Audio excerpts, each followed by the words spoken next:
ప్రభువైన యేసుక్రీస్తు నామములో మీ అందరికీ నా యొక్క హృదయపూర్వకమైనటువంటి నిండు వందనాలు తెలియపరుస్తున్నాను. దేవుడు మీకు తోడై ఉండును గాక. ఆమేన్.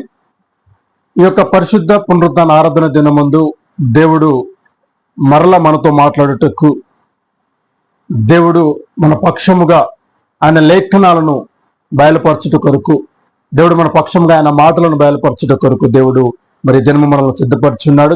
దేవునికి మహిమ కలుగును గాక. ఆమేన్. చక్కగా మరి ఈ యొక్క పరిశుద్ధ పునరుద్ధాన ఆరాధన దిన ముందు కొన్ని మాటలను దేవుడు మనకు అనుగ్రహించినటువంటి కొన్ని మాటలను మనం ఈ దినము ధ్యానం చేసుకుందాం.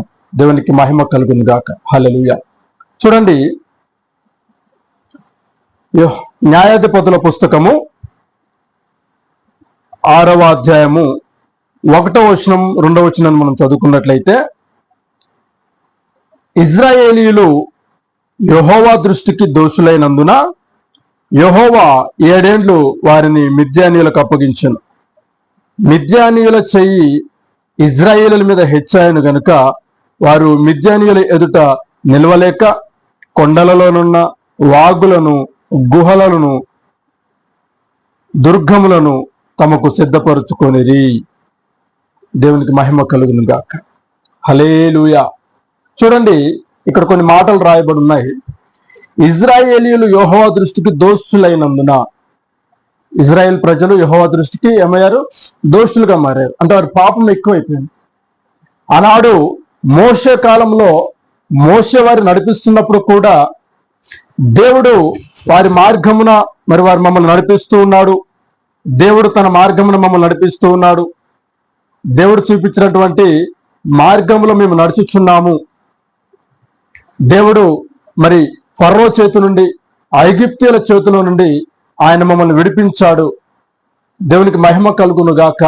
మేమెంతో ధన్యులమని వారు అనుకోకుండా వారు ఏం చేస్తున్నారంటే, ఆ బంధకం నుంచి మోసే వారిని దేవుడు మరి ఏ రీతిగా అయితే చెప్పాడో ఆ రీతిగా ఇజ్రాయెల్ ప్రజలను ఆ యొక్క ఫరో దేశం నుండి, ఫరో రాజు చేతుల నుండి వారిని విడిపించి తీసుకొని వస్తున్న క్రమంలో కూడా మరి ఇజ్రాయెల్ ప్రజలలో ఎక్కడ కూడా మరి దేవుడు మమ్మల్ని విడిపించాడు అనే ఒక కృతజ్ఞత భావం లేకుండా, మమ్మల్ని అక్కడి నుంచి తీసుకొచ్చారు, మాకు మమ్మల్ని సరిగా చూసుకోవట్లేదు, మాకు సరిగా తిండి పెట్టట్లేదు, మమ్మల్ని చంపడానికి తీసుకొచ్చారా, ఈ అరణ్యాలేంటి, మాకు మాంసం లేదు, మాకు తినడానికి సరైన ఆహారం లేదు, తాగడానికి నీళ్ళు లేదు అని సనుగుతూ గొనుగుతూ ఇదే పరిస్థితిగా వారు ఉంటూ ఉన్నారు. మరి దేవుడేమో ఇజ్రాయెల్ని ఎంతోగానో ప్రేమిస్తున్నారు. దేవుడు ఇజ్రాయెల్ ప్రజలను ఎంతోగానో ప్రేమిస్తున్నారు.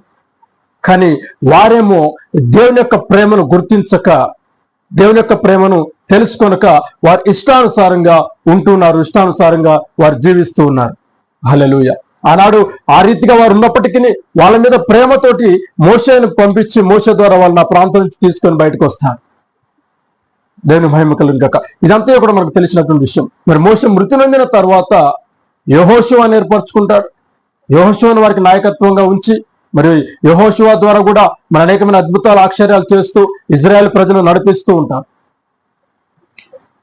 ఇటువంటి క్రమంలో యెహోషువ కూడా మృతి నొందిన తరువాత మరి ఇజ్రాయెల్ యొక్క వారి యొక్క ప్రజల యొక్క దోషము యెహోవా దృష్టికి మరి అది మరీ పాపముగా, దోషముగా కనిపించిందంట. దేవుడు ఏం చేశాడంటే ఆ ఇజ్రాయెల్ ప్రజలను తీసుకెళ్లి మిద్యానీయుల చేతికి 7 ఏండ్లు అప్పగించేశాడు. హల్లెలూయా. దేవుని మహిమ కలుగును గాక. చూడండి ప్రియులారా, దేవుడు మనల్ని ప్రేమిస్తూ ఉన్నాడు. దేవుడు మనల్ని ఎంతోగానో స్థిరపరుస్తూ ఉన్నాడు. మన మార్గాలను ఆయన సరళం చేస్తున్నాడు. ఎదురయ్యే ప్రతి ఆటంకాలను దేవుడు మన నుండి వాటిని దూరపరుస్తూ మనల్ని సరళమైన మార్గంలో మనల్ని ఆయన నడిపిస్తూ ఉన్నాడు. హల్లెలూయా. దేవునికి మహిమ కలుగును గాక. ఎందుకంటే మనము ఆయన సొంతమైనప్పుడు, ఆయన మనల్ని తనకు విలువను పెట్టి కొన్నప్పుడు మనము ఆయన సొత్తైన ప్రజలము. హల్లెలూయా. మనం ఎవరండి? దేవుని యొక్క సొత్తైన ప్రజలము. అటువంటి దేవుడు మన మీద తన ప్రేమను చూపిస్తూ, తన వాత్సల్యమును చూపిస్తూ, ఎదురే ప్రతి అనార్థముల నుండి, ఎదురే ప్రతి బంధకముల నుంచి, ఎదురే ప్రతి సమస్యల నుంచి దేవుడు మనల్ని ఆ రీతిగా విడిపిస్తూ తను ఏర్పరిచినటువంటి ఒక సరళమైన మార్గంలో మనల్ని తీసుకువెళ్తూ ఉన్నప్పుడు మనము దేవుని ఎడల ఎంతో కృతజ్ఞత కలిగిన వారముగా మనం ఉండాలి. దేవునికి మహిమ కలుగును గాక. దేవుడు మన పట్ల కార్యాలు చేస్తూ ఉన్నాడు. శత్రువుల చేతుల నుంచి మనల్ని విడిపిస్తూ ఉన్నాడు. మనకు ఒక నిత్యమైన మార్గాన్ని ఏర్పరిచి ఆ మార్గంలో మనం నడుపుతూ ఉన్నప్పుడు మనము ఎంత కృతజ్ఞత కలిగి జీవించాలండి దేవుని పక్షంగా.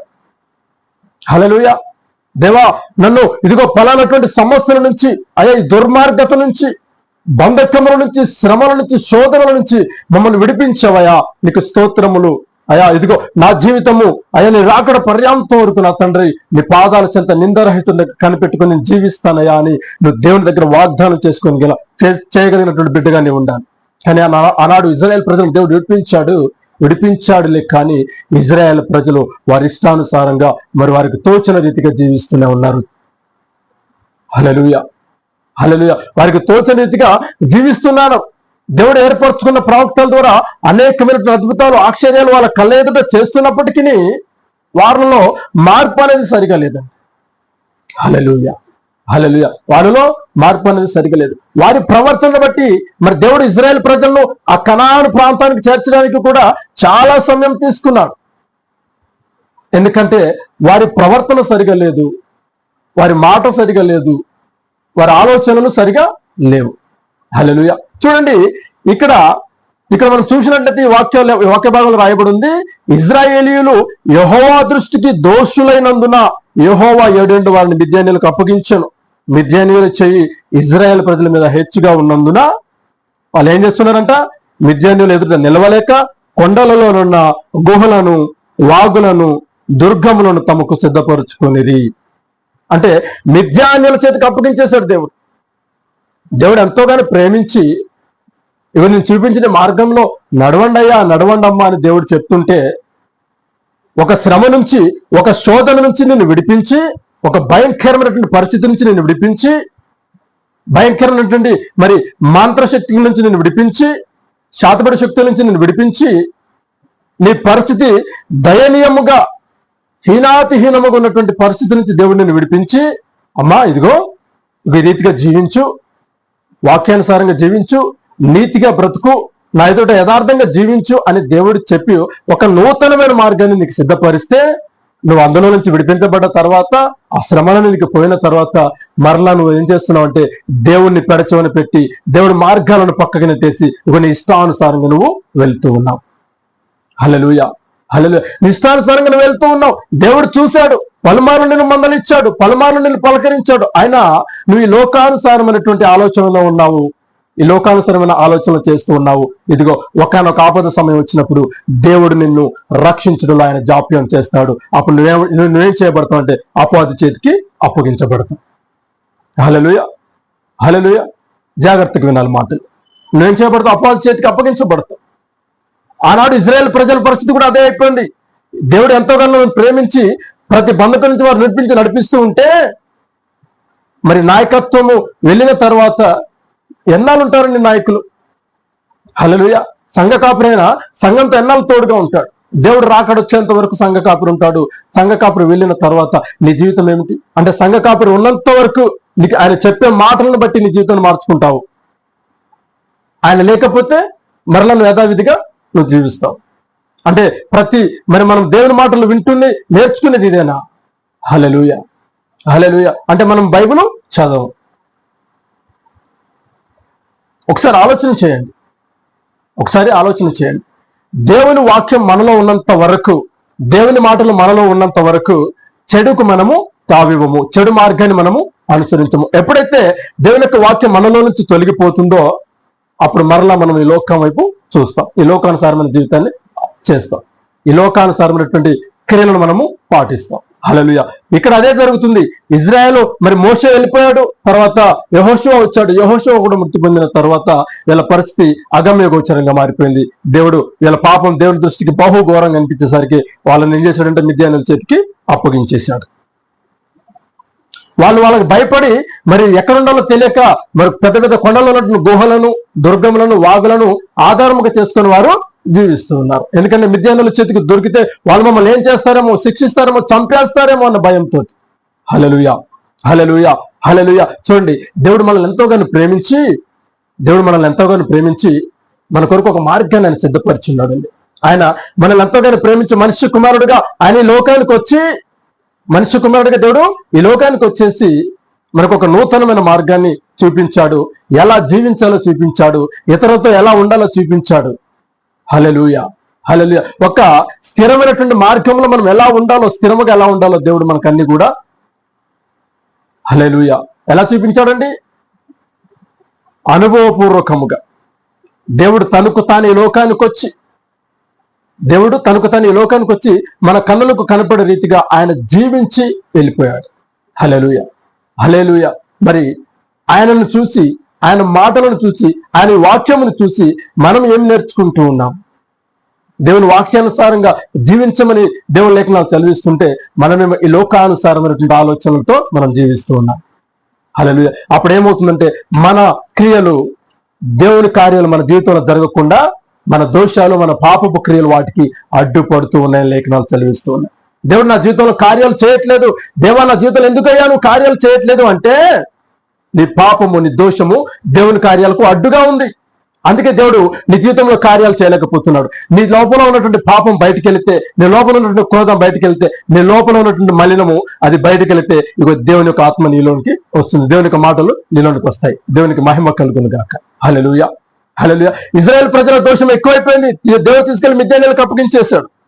అప్పగించినప్పుడు వారు అంటున్నారు, అదే 6వ అధ్యాయంలో మనము 11వ వచనం చూసినట్టయితే, న్యాయాధిపతుల పుస్తకము 6వ అధ్యాయంలో 11వ వచనము నుంచి మనం కొన్ని మాటలు చదువుకున్నట్లయితే, యెహోవా దూత వచ్చి అబ్రియేజీయుడైన యెహోషువకు కలిగిన ఒఫ్రాలోని మస్తిక వృక్షము కింద కూర్చుండెను.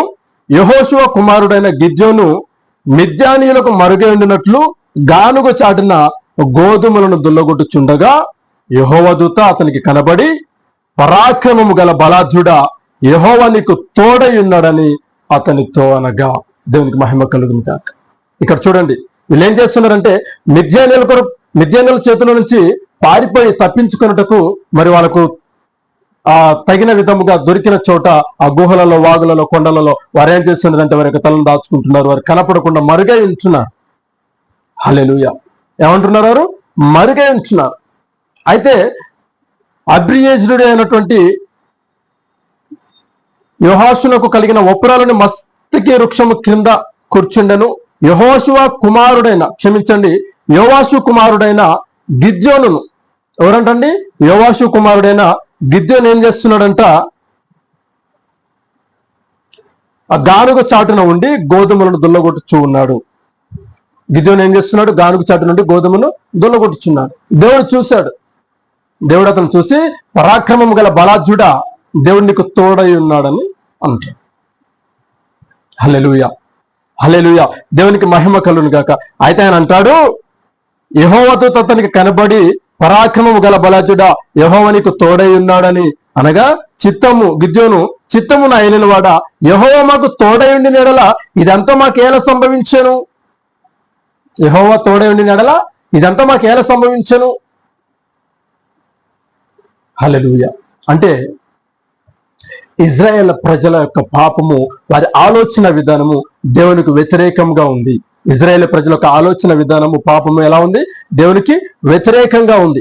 అయితే ఇక్కడ ఇజ్రాయేల్ ప్రజలు మనం చూసినట్లయితే వారు ఆ యొక్క బాధను తట్టుకోలేక, మిద్యానీయుల చేతిలో పడినటువంటి శ్రమలను తట్టుకోలేక వారు ఏం చేస్తున్నారంటే యెహోవాకు మొరపెట్టుతున్నారు. ప్రభువా మమ్మల్ని విడిపించయా, ఇదిగో ఈ మిద్యానీయుల చేతుల నుంచి మమ్మల్ని విడిపించయా, ఈ మిద్యానీయుల చేతుల నుంచి మమ్మల్ని రక్షించయా, నువ్వు తప్ప మాకెవరు లేరయ్యా అని అప్పుడు వారు మొరపెడుతూ ఉన్నారు. అంటే బాధ కలిగినప్పుడు, నొప్పి కలిగినప్పుడు దేవుడు గుర్తొస్తూ ఉన్నాడు. ప్రశాంతంగా ఉన్నప్పుడు, అంత సక్రమంగా ఉన్నప్పుడు దేవుడు గుర్తుకు రావట్లేదు. హల్లెలూయా. ఆనాడు ఇజ్రాయేల్ ప్రజలు కూడా చేసింది అదే. అంతవరకు మంచిగా ఉన్నప్పుడు దేవుడి వారికి గుర్తులేడు. హల్లెలూయా. ఎప్పుడైతే మిద్యానీయుల చేతుల వాడు పడి ఉన్నారో, మిద్యానీయుల చేతుల వారు శ్రమలను అనుభవిస్తూ ఉన్నారో, అప్పుడు మరలా దేవుడి వారికి గుర్తొచ్చి దేవుడికి మొరపెడుతూ ఉన్నారు. హల్లెలూయా, హల్లెలూయా. దేవుడికి మొరపెడుతున్నారు. ప్రభువా, ఇగో ఈ మిద్యానీయుల చేతుల నుంచి మమ్మల్ని విడిపించయా అని ఇజ్రాయేల్ ప్రజలు మొరపెడుతున్నారు. ఎందుకంటే మిద్యానీయుల చేతుల ఇజ్రాయేల్ పరిస్థితి ఎలా వచ్చిందంటే హీన దశకు వచ్చింది. ఇజ్రాయేల్ ప్రజల యొక్క పరిస్థితి హీన దశకు వచ్చింది. మొరపెడుతున్నప్పుడు యెహోవా ఇజ్రాయేల్ యొద్దకు ప్రవక్తను ఒకరిని పంపెను. అతడు వారితో ఇలాగ ప్రకటించాను, ఏంటంటే ఇజ్రాయేలీయుల దేవుడైన యెహోవా సెలవిచ్చినది ఏమనగా, నేను ఐగుప్తులో నుండి మిమ్మల్ని రప్పించి దాసుల గృహములో నుండి మిమ్మల్ని తోడుకొని వచ్చి తిని, ఐగుప్తుల చేతిలో నుండి మిమ్మల్ని మరి బాధించిన వారందరి చేతిలో నుండి మిమ్మల్ని విడిపించి మీ ఎదుట వారిని తొలిసివేసి వారి దేశమును మీకు ఇచ్చి తిని మీ దేవుడైన యెహోవాను నేనే. మీరు అమోరీయుల దేశంలో నివసించుచున్నారు, వారి దేవతలకు భయపడకుడి అని మీతో చెప్పి తిని కానీ మీరు నా మాటను వినకపోతిరి. హల్లెలూయా. ఇప్పుడు ఏమంటున్నాడు? వారు మొరపెడుతున్నారు, ప్రభువా మమ్మల్ని రక్షించాయా, మమ్మల్ని రక్షించాయా అని. అయితే దేవుడు ఏమంటున్నాడంటే, అమోరీయుల దేశంలో నివసించుతున్నారు కదా, వారి దేవతలకు మీరు భయపడకండి, వారి దేవతలకు మీరు పూజించకండి అని అంటే ఇజ్రాయెల్ ప్రజలు దేవుడి మాట వినట్లేదు, దేవుడి మాటను వినట్లేదు. అక్కడ ఉన్నటువంటి వారి ఆ రాజులకే భయపడుతున్నారు, ఆ ప్రాంతంలో ఉన్నటువంటి విగ్రహాలకి వీరు మరలా మొక్కుచున్నారు. అయితే దేవుడు ప్రేమగల దేవుడు. హల్లెలూయా. దేవుడు, మన దేవుడు ఎవరండి? ప్రేమగల దేవుడు. పలుమార్లు నిన్ను రక్షిస్తూ ఉన్నాడు, పలుమార్లు నిన్ను రక్షిస్తూ ఉన్నాడు. ఆయన తన రక్తమును కార్చి మనల్ని ఏర్పరచుకుని మనల్ని కొన్నాడు, మనల్ని రక్షించాడు. పాపం నుంచి మనల్ని విమోచకులుగా మనల్ని దేవుడు చేశాడు. పాపం నుంచి మనల్ని విమోచకులుగా దేవుడు చేశాడు. మనలో ఉన్నటువంటి పాపము తొలగిపోవటకు, మనలో ఉన్నటువంటి శాపము తొలగిపోవటకు, మనలో ఉన్నటువంటి పాపపు కార్యాలు తొలగిపోవటకు దేవుడు మనలో నుండి మరి తన రక్తాన్ని మన పైన కార్చి మనల్ని పరిశుద్ధులుగా చేసిన దేవుడు. హల్లెలూయా, హల్లెలూయా. అందుకే మనం ఏదైనా పాపం చేసినా, తప్పు చేసినా మరలా మనం ప్రభు దగ్గర చేరి పక్షతాపడి ఆ పాపాన్ని విడిచిపెడితే ఆయన నిన్ను క్షమించుటకు ఆయన సమర్థుడు, శక్తివంతుడు, గొప్ప దేవుడు. హల్లెలూయా. ఇగో అటువంటి ప్రేమను చూపే దేవుడు కనుక పలుమార్లు ఇగో నువ్వు పడిపోతున్నా ఆయన నిన్ను పిలుస్తున్నాడు, పలుమార్లు పడిపోతున్నా ఆయన నిన్ను లేపుతున్నాడు, పలుమార్లు నువ్వు మరి భయంకరమైన స్థితిలోకి వెళ్ళిపోయినా, అపవాది చేతికి అప్పగించబడబోతున్నా ఆయన నిన్ను లేపుతున్నాడు, పలుమార్లు నిన్ను పిలుస్తూ ఉన్నాడు. అలాగే ఇజ్రాయెల్ ప్రజలు కూడా ఇక్కడ రక్షించడానికి దేవుడు మరలా తన ప్రేమను వెల్లడిపరుస్తూ ఉన్నాడు. హల్లెలూయా. ఎవరి ద్వారా వీళ్ళు రక్షించాలనుకున్నాడంటే గిద్యోను ద్వారా. మరి గిద్యోను కూడా మిద్యానీయులకు మరుగైండటం కోసము ఆయన ఎక్కడో గానుక చాటున మరి ఆయన పని ఆయన చేసుకుంటూ ఉన్నారు. ఎవరు? గిద్యోను. మరి గిద్యోను బలము గిద్యోనికి తెలవట్ల. హల్లెలూయా. గిద్యోను బలము గిద్యోనికి తెలియట్లేదు. హల్లెలూయా. దేవుడు గిద్యోను ఏర్పరచుకున్నాడు. పరాక్రమము గల బలాఢ్యుడా, ఇగో దేవుడు నీకు తోడై ఉన్నాడు, దేవుడు నీకు తోడై ఉన్నాడు. ఇగో నువ్వు వెళ్ళి ఇజ్రాయెల్ ప్రజలను ఆ మిద్యానీయుల చేతుల నుంచి విడిపించుము అని చెప్తాడు. హల్లెలూయా. మిద్యానీయుల చేతుల నుంచి విడిపించుము అని చెప్తాడు. అయితే ఏమంటాడు? అయా దేవుడు మాకు తోడై అంటే మాకు ఈ కష్టాలేంటి ప్రభువా, మాకు ఈ కష్టాలేంటి ప్రభువా. అయితే దేవుడు చెప్పాడు, ఇదిగో నేను నీకు తోడై ఉన్నాను, నేను నీకు తోడై ఉన్నాను, నువ్వు వెళ్ళి విడిపించమనగా ఆయన దేవుడు నాకు తోడై ఉన్నాడు. నిజంగా నువ్వు నాకు తోడై ఉంటే ప్రభు నాకు కొన్ని ఆనవాళ్ళు చూపించని చెప్తాడు. ఇక మరి పొంగినటువంటి ఒక మాంసం రొట్టెలు తీసుకొచ్చి మరి దేవుడి దగ్గర పెడితే దేవుడు వాటిని ఏం చేస్తాడంటే అగ్నితో దహించి వేస్తాడు. అది చూసిన తర్వాత ఆయన ధైర్యం వచ్చేస్తుంది, ఆయన వెళ్ళిపోతాడు. రాయబడి ఉంటుంది 7వ అధ్యాయంలో మనం చూసినట్లయితే, 7వ అధ్యాయం 20వ వచనం నుంచి మనం కొన్ని మాటలు చూసినట్లయితే, దేవునికి మహిమ కలుగును గాక. 7వ అధ్యాయము 20వ వచనంలో మనం కొన్ని మాటలు చూసినట్లయితే, అట్లు ఆ 3 గుంపుల వారు బూరలను ఊదుచు ఆ కుండలను పగలగొట్టి ఎడమ చేతులలో దివిటీలను కుడి చేతులలో ఊదుటకు బూరలను పట్టుకొని యెహోవా ఖడ్గము గిద్యోను ఖడ్గము అని కేకలు వేసిరి. దేవునికి మహిమ కలుగును గాక. హల్లెలూయా. ఇక్కడ ఏం జరుగుతుందంట? యెహోవా ఖడ్గము గిద్యోను ఖడ్గము అని కేకలు వేస్తున్నారు, బూరలు ఊదుతున్నారు, కేకలు వేస్తూ ఉన్నారు. ఇంకా మనం ముందుకు వచ్చి చూసినట్లయితే 23వ వచనంలో రాయబడి ఉంటుంది, నప్తాలి గోత్రము నుండి, ఆషేరు గోత్రము నుండి, మనష్య గోత్రం అంతటిలో నుండి పిలిపింపబడిన ఇజ్రాయేలీలు కూడుకొని మిద్యానీయులను తరిమి కొట్టిరి. హల్లెలూయా. దేవునికి మహిమ కలుగును గాక. ఎప్పుడైతే ఇజ్రాయేలీల యొక్క పాపము దేవుని దృష్టికి దోషం అయిపోయిందో దేవుడు ఏం చేశాడంటే వాళ్ళని మరలా మరి అపవాది చేతికి అప్పగించాడు, అనగా మిద్యానీయుల చేతికి అప్పగించేశాడు, శత్రు సైన్యానికి అప్పగించేశాడు. అప్పగించినప్పుడు వారి తప్పు వారు తెలుసుకొని, ప్రభువా ఇక మేము తప్పు చేశామయ్యా, ఈ మిద్యానీయుల చేతుల నుంచి మరలా మమ్మల్ని విడిపించాయా అని వారు కోరుకున్నారు. ఆనాడు దేవుడు ఐగుప్తు దేశం నుండి ఫరో చేతుల నుంచి మోషే ద్వారా మరి ఇజ్రాయెల్ ప్రజలు విడిపించిన తర్వాత ప్రజలు వాళ్ళను మరి మోసే మృతి నొందిన తర్వాత వారికి నాయకత్వంగా మరలా యెహోషువను ఏర్పరిచారు. హల్లెలూయా, హల్లెలూయా. అప్పుడు వారు మారు మనసు పొంది మరలా దేవుని వైపు తిరగకుండా మరలా మరి యెహోషువ మృతి నొందిన తర్వాత మరలా వారు పాపం చేస్తున్నారు. యెహోవా దృష్టికి అది బహు దోషంగా ఉన్నందున దేవుడు ఏం చేశాడంటే వారిని పట్టించుకోవడం మానేస్తాడు. వారు ఏం చేయబడ్డారంటే మిద్యానీయుల చేతికి అప్పగించబడ్డారు. మరలా మొరపెట్టినప్పుడు దేవుడు మరలా వారిని గిద్యోనును ఏర్పరచుకొని మరలా వారిని విడిపించినట్టుగా మన లేఖనాల్లో చూస్తూ ఉన్నాం.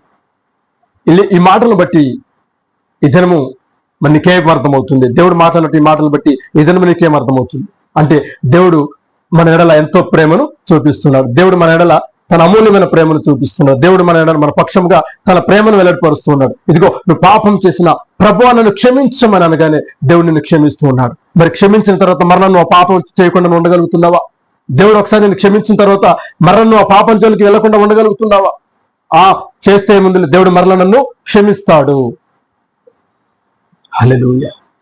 ఎస్, ఆయనను క్షమిస్తాడు. కానీ నీ పాపము ఆయన దృష్టికి బహు దోషంగా కనపడినప్పుడు ఆయన నిన్ను వదిలేస్తాడు. అప్పుడు నువ్వు ఏమవుతావు అంటే అపవాది చేతికి నువ్వు అప్పగించబడతావు. ఏ శ్రమ నుంచి అయితే దేవుడిని విడిపించాడో మరలా అదే శ్రమలకు నువ్వు అప్పగించబడతావు. ఏ అపవాది చేతి నుంచి అయితే దేవుడిని విడిపించాడో మరలా అదే అపవాది చేతికి నువ్వు అప్పగించబడతావు. ప్రియ సహోదరి సహోదరుడా, దేవుని పేరిట మీకు తెలియపరుస్తున్నాను ప్రేమతో. దేవుడు నిన్ను విడిపించిన రీతిగా నీ కుటుంబాన్ని దేవుడు విడిపిస్తాడు. అయితే నీవు కానీ నీ కుటుంబం కానీ ఇగో దేవుని ఎదుట నమ్మకం కలిగిన వారిగా మీ జీవితం ఉండాలి. ఒక నమ్మకమైన జీవితం కలిగిన వారుగా మీరు మీ జీవితాలు, మీ కుటుంబాలు దేవునికి మరి దేవుని సన్నిధానంలో మరి మీరు నిలబడిన వారుగా, దేవుని సన్నిధానాన్ని ఆశ్రయించిన వారుగా మీ జీవితాలు ఉండాలి. హల్లెలూయా. దేవుడు నిన్ను విడిపించాడు. ఇగో విడిపించడానికి ప్రతిఫలంగా నువ్వు దేవుని ఎదుట కృతజ్ఞత కలిగి నువ్వు జీవించాలి. నువ్వు కృతజ్ఞత కలిగి నువ్వు జీవించగలిగితే ఇగో దేవుడు ఎల్లవెల్లలా నీ పక్షంగా ఉంటాడు, నీకు తోడై ఉంటాడు. ఆమేన్. దేవుని యొక్క మాటలు అనుదినము నీ హృదయాంతరంగంలో ధ్యానించబడి ఉంటే అపవాది నిన్ను తాకడానికి వాడు భయపడతాడు. హల్లెలూయా. అలా అంతేకాని నీ పాపము, నీలో ఉన్న పాపము, నీలో ఉన్న చెడు తలంపులు, నీలో చెడు కార్యాలు అవి దేవుని దృష్టికి బహు దోషముగా ఉంటే దేవుడు మరి నిన్ను పట్టించుకోవడంలో ఆయన జాప్యం చేస్తాడు. ఆ సమయంలో నువ్వు ఏం చేయబడతావు అంటే మరలా నువ్వు అపవాది చేతికి అప్పగించబడతావు. ఎందుకంటే అపవాదిగాడు ఎప్పుడు నిన్ను మింగుదామా అని వాడిద్దరు చూస్తూ ఉంటారు. అపవాదిగాడు ఏం చేస్తాడండి? ఎప్పుడు అవకాశం దొరుకుద్దా, ఎప్పుడు వీళ్ళను పడవేయాలా, ఎప్పుడు అవకాశం దొరుకుద్దా, ఎప్పుడు వీళ్ళను మరి మింగివేయాలా అని వాడు చూస్తూ ఉంటాడు. అయితే అపవాదిగానికి మనం అవకాశం ఇవ్వకుండా ఇక దేవునికి మనం అవకాశం ఇవ్వాలి. దేవుడు మన హృదయాంతరంగంలో ఉండులాగిన పలుమార్లు ఆయన మనం ప్రేమిస్తున్నాడు. నిత్యము ఆయన మనల్ని ప్రేమిస్తున్నాడు. నిత్యము ఆయన మనల్ని తన కంటికి రెప్పలా కాపాడుతున్నాడు. అలాంటి దేవుణ్ణి మనం విశ్వసించిన వారముగా, అలాంటి దేవుని ఎదుట నమ్మకమైన జీవితము కలిగిన వారముగా మనం జీవించినట్లయితే ఇదిగో దేవుడు నువ్వు ఏ శత్రు చేతిలో ఉన్నా, ఏ అపవాది చేతిలో ఉన్నా, ఎటువంటి శ్రమలలో ఉన్నా, ఎటువంటి బంధకాలలో ఉన్నా ఆయన నిన్ను విడిపిస్తాడు. నీకు నిత్య జీవాన్ని, నిత్య మార్గాన్ని దేవుడు నీకు కనపరుస్తాడు. దేవునికి తోడైండును గాక. ఆమేన్. మరి ఆ రీతిగా జీవిస్తారని ఈ మాటలను మీరు హృదయాంతరంగంలో మీ ఎన్నికలలో స్థిరపరచుకుంటారని నేను విశ్వసిస్తున్నాను. ఎందుకంటే ఆయన ప్రేమించే దేవుడు, ఆయన ప్రేమించే దేవుడు. ఆనాడు ఇజ్రాయెల్ ప్రజలు విడిపించిన రీతిగా నిన్ను విడిపించుంటాడు. శ్రమలో నుంచి నిన్ను విడిపించాడు, శోధన నుంచి విడిపించాడు, తన రక్తమును కార్చి ప్రతి బంధకం నుంచి నేను విడిపించాడు. అయితే మరల నువ్వు లోకం వైపు చూస్తున్నావా, మరల పాపం వైపు చూస్తున్నావా, మరలా ఈ లోకానుసారమైనటువంటి అపవిత్రమైనటువంటి వాటిని చూస్తూ ఉన్నావా? అయితే ఇప్పుడే వాటిని మానుకో.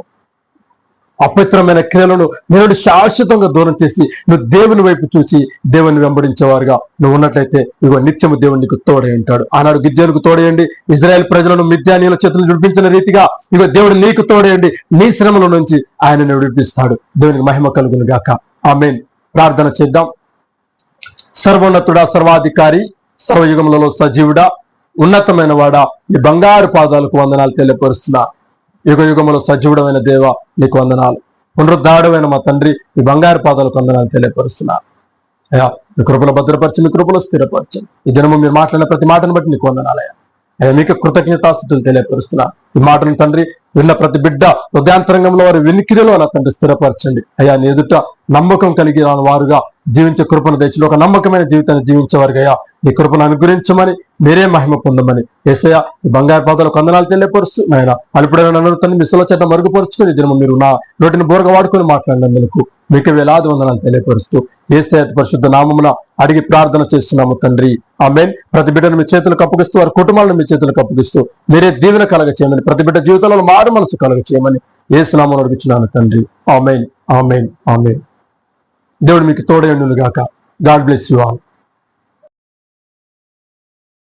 నందు ప్రియులకు నా యొక్క హృదయపూర్వకమైనటువంటి నిండు వందనాలు. ఈ వీడియో చూస్తున్న ప్రతి ఒక్కరూ కూడా ఈ యొక్క ఛానల్ను లైక్ చేయండి, అలాగే ప్రతి ఒక్కరికి షేర్ చేయండి. తర్వాత ఈ ఛానల్ను తప్పకుండా సబ్స్క్రైబ్ చేసుకోండి. దేవుడు మీకు తోడైండును గాక. God bless you all.